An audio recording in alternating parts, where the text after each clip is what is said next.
Hello, welcome to Learning Check 5.03. Remember, even if you can't get through the whole equation, always try each time with the pause and get as far as you can, and then fix your work and keep going, especially on this one, because this is so much of putting together everything in chemistry to help you find that answer. So go slowly, and you're going to be solving the problem. Carbon and silicon dioxide react to form silicon carbide, which is SiC, and carbon monoxide. A chemical technician has 30.0 grams of each reactant. Assuming a 75% yield, what mass of silicon carbide can be produced from what the technician has available? So right there, you're seeing a yield, you're seeing grams of reactant, so you know you need to do Stoich. What's the first thing you need to do? So go ahead and hit pause and get as far as you can.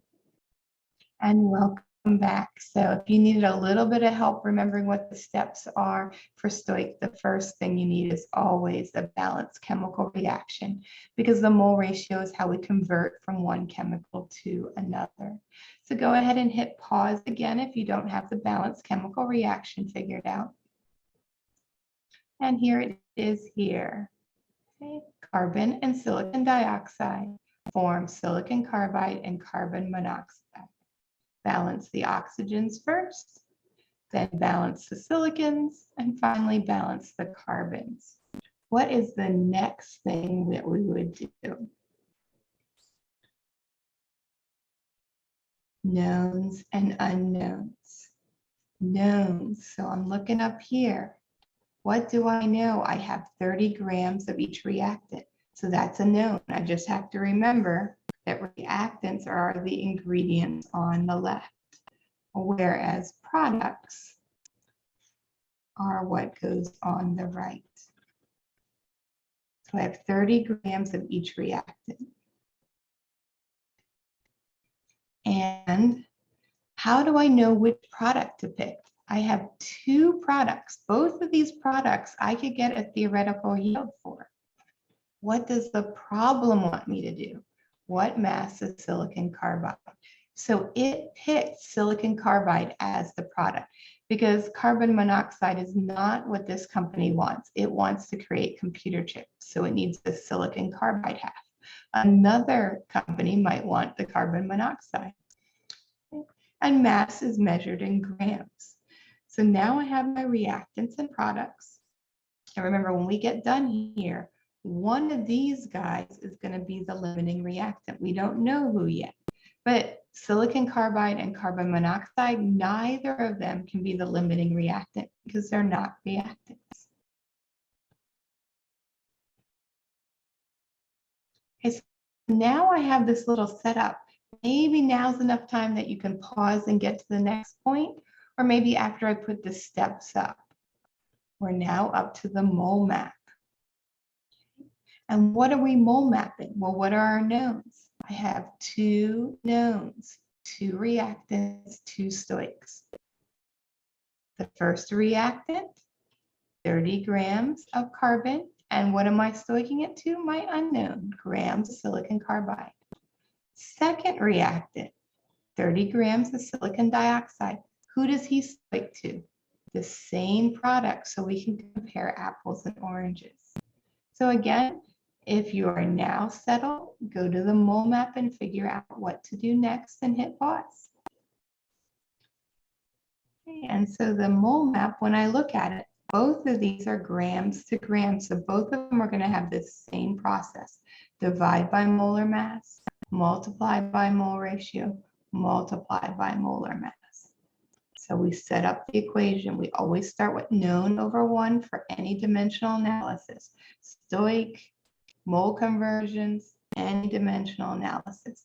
And then our first unit conversion is our first arrow on the mole map, which is divide by molar mass. Divide, denominator. Our second unit conversion is the second arrow. Okay. Mole ratio. What is the mole ratio? Unknown coefficient over known coefficient. Third arrow, third unit conversion, multiply by molar mass. When we multiply by something, it's in the numerator. Both of these guys are going from grams to grams. So both these guys will have the same setup, different numbers, but same setup every time you go from grams to grams.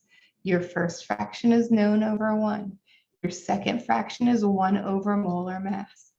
The third fraction is unknown coefficient over known coefficient. Your fourth fraction is molar mass over 1.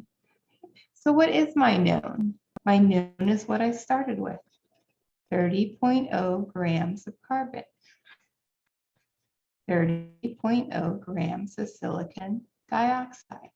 Molar mass, whose molar mass do I use? Remember when we were setting up these equations, known equals question mark unknown. Known is always on the left, unknown is always on the right. Same thing goes here. This molar mass is on the left, so it's the known's molar mass. This molar mass is on the left, so it's the known's molar mass. Let's go ahead and fill in the other one as we are going. The one on the right is the unknown's molar mass.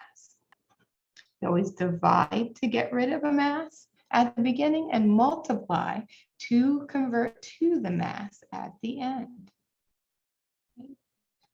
So now we have carbon, and we need the known's molar mass. Carbon is 12.0 grams per mole. There's only one carbon there because carbon doesn't follow Brinkelhoff. So he's super easy to write in. The known's molar mass, 12.01 grams in 1 mole. How about silicon dioxide? That's 1 silicon and 2 oxygens. 1 silicon and 2 oxygens. Silicon is 28.09 and oxygen 16.00. 1 times 28.09 plus 2 times 16.00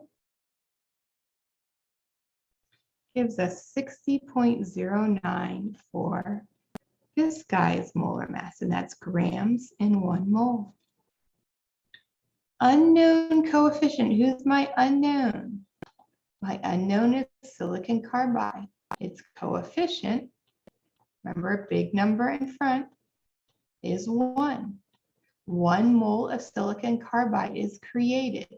1 mole of silicon carbide is created. 1 mole of silicon carbide is created on both of them. To compare apples to apples, they're both silicon carbide. What is my known coefficient? Well, it depends. My first equation is carbon, so his coefficient is 3. There are 3 moles of carbon for every 1 mole of silicon carbide. 3 moles for 1 mole. What about silicon dioxide? 1 to 1. And lastly, we need the unknown's molar mass. Who's our unknown? Silicon carbide. There's 1 silicon and 1 carbon. 1 times 28.09 plus 1 times 12.01 gives us a molar mass of 40.10 grams per mole.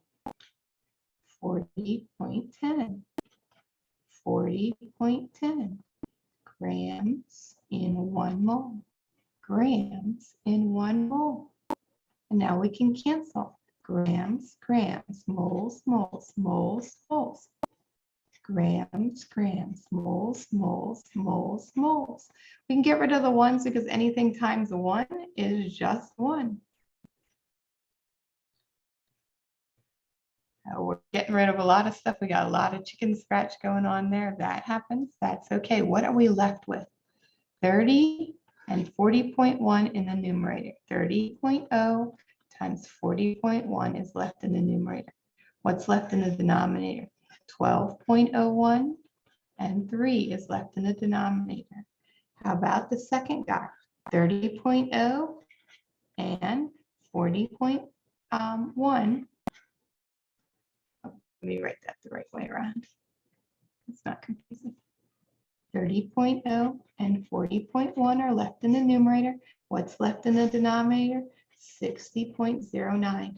So you can't just say, oh, they're both 30, so they're both going to be the limiting reactant. You have to go through the whole process because they have different mole masses and they have different mole ratios. So whenever you do the Stoich, go all the way to the end before you can figure out what's going on. So you could plug that into Desmos or your calculator. 30 times 40.1 is 1,203. And I'm dividing that by 12.01 times 3. When you divide it, make sure you're using parentheses here, or else it's going to flip it around the other way. 3 sig figs, 33.4 grams of silicon carbide is made theoretically. One of these is going to be theoretically. We'll have to see which one it is. 30 times 40.1 divided by 60.09. And that gives me 20.0 grams of silicon carbide. So theoretically, if I only cared about carbon, I would make 33 grams. If I only cared about silicon dioxide, I'd make 20 grams. I don't add these, I don't multiply these, I don't subtract these. I pick the lowest one. I pick the lowest one because that guy is my theoretical yield, because the reaction stops when we get to 20.0 grams of silicon carbide. It can never get to 33.4 because I ran out of silicon dioxide. So my theoretical yield is 20.0 grams of silicon carbide.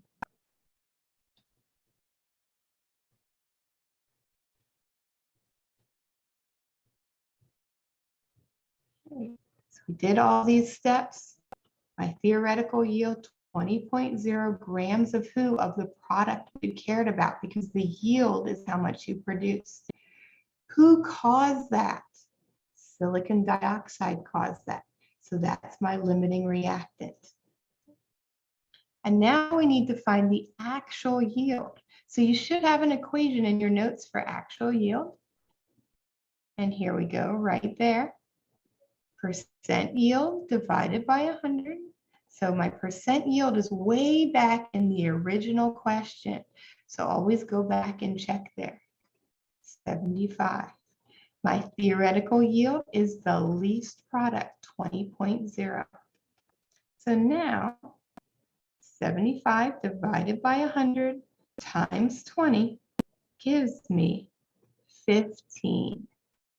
My actual yield is 15 grams of silicon carbide. It is always going to be less than the theoretical because we're going to have losses. We're going to not be able to get every bit out of what we're doing. So double check at the end. Okay, my theoretical yield is 20. My actual yield is 15. Yes, that makes sense. And there you go. Watch it again if you're still struggling with the Stoich to make sure you're ready for the test, or sign up for a one-on-one appointment. And wait till the full end of the video to make sure you hit submit for it to collect your information. And have a great day.